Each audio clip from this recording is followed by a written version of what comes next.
Elizabeth. And I'm Isaac, and this is the third STEM newscast. In this edition, we'd like to further explain the designs for the 2016 prototype and urban concept cars. We will also hear some interviews from some of the students and what their thoughts are on the class. Recently, we've also been cutting the molds for both of the cars. We've also been approved for Phase 1 of the Shell Eco Marathon. Let's now turn it over to Teresa and Jacqueline for discussing the designs of the prototype. Thanks guys, here's Jacqueline with the prototype. So this is this year's prototype body design. In a lot of ways it's similar from last year, but a lot of ways it's also different. For one thing, the sides are a lot flatter, not as rounded as last year because we ran into some issues bracketing, steering, and gears on. There are more windows this year because we ran into some issues with visibility. This way we'll be sure to pass the visibility test at the Shell Eco Marathon. The car itself is shorter.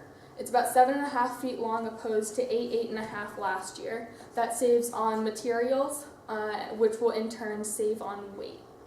And then in the back end, the wheel will be outside of the car instead of inside like it was last year. So other than that, it's pretty much the same as last year. Thanks, Jacqueline. Now back to you, Elizabeth and Isaac. Thank you, Teresa and Jacqueline. Now we'd like to hear from Kevin and Nate about the urban concept design. Thanks guys. Now here's Kevin McCoy to talk about the urban concept. So this is our urban concept car.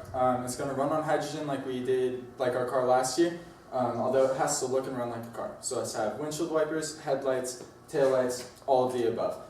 So I ended up designing the car this year so that we could both fit our driver in an upright position, as well as fit the cargo space dimensions that we needed, as well as fit the maximum and the minimum dimensions for the competition.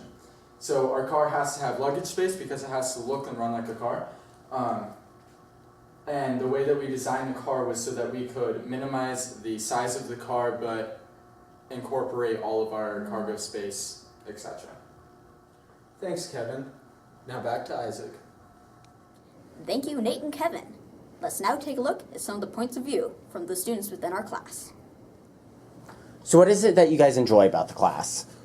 Well, I enjoy just the spirit of all the people around here. You know, it's a fun environment, and we all play around, and it makes it enjoyable to come here. I like the experience and the hands-on work we get to do as a part of the class, and also we get to learn an inventor program, which then can almost be translated to any other Autodesk programs that you want to use. So what has been your favorite part of the class? The late nights here, hanging out with all these people, make great friends. Yeah, like Harley said, my favorite part of the class is getting to meet new people that I would probably never hang out with otherwise. This concludes our newscast for tonight. We would like to thank you for watching and ask you to follow us on Facebook at Wheat Ridge STEM Engineering, subscribe to our YouTube channel, and follow us on Twitter at Wheat Ridge STEM. Thank you and have a good night.